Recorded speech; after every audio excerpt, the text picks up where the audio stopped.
Let's continue with Edgardo Perez. How did your Latinx identity influence your career and path? What is Edgardo?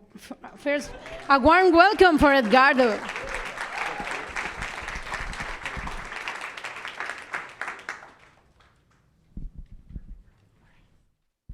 Hey everyone!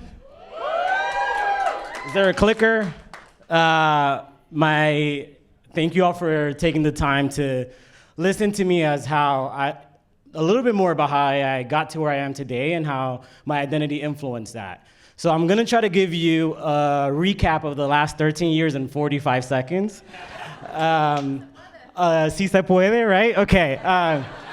So my career started in college. I interned for MTV.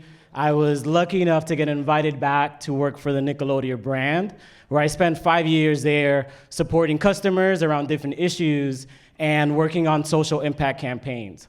While I was there, I realized that I wanted to become an expert in one particular area, so I decided to go to grad school and spend the next 5 years helping underrepresented people land strong jobs and get solid educations.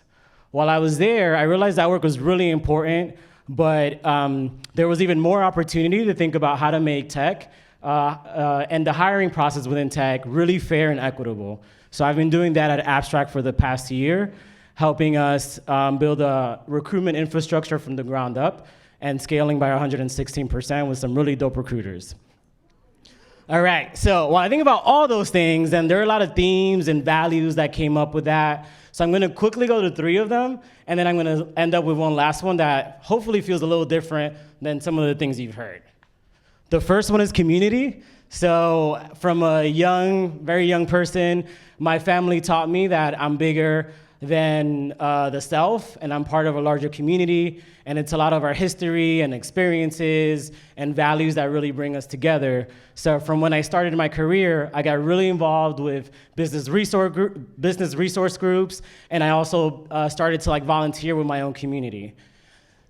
The other one is cultural pride. So also taught to be really proud of being Dominican. Where are my Dominicans at? And often, the things that I learned from the way that I knew that was through a lot of the celebrations that we had. And I thought about how I felt connected again to something greater. And I used that feeling to inform my vision for how I plan events, whether it's 10 people or 200. The next one is humility. So I'm gonna challenge that, or I like to challenge that, but my parents told me that you should never brag about yourself and your accomplishments. Instead, you focus on the work, the impact, and you let that speak for yourself when you're not in the room. So these are some of the top 3 for me, but I think for me, when I think about my own identity, it's really hard for me to separate being Latinx from being gay, being Latinx from being an Afro-Latino. It's really hard to separate those things.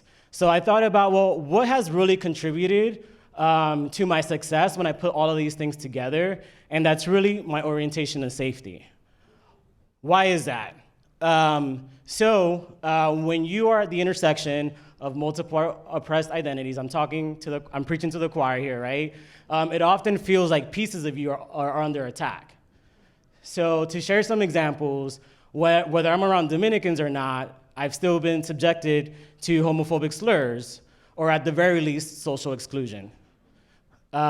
Because of the way I look, no matter how people interpret that, and policies like stop and frisk, white cops feel like that they have the permission to put their hands on me and say that I look like a suspect. Sometimes when I'm around other Latinx people, us Dominicans, which is a primarily Afro-Latinx people, we get labeled as uneducated because of our colloquialisms or our accents. But with that in mind, one thing that we all know about people of color, and especially Latinx people, is that we're hella resourceful.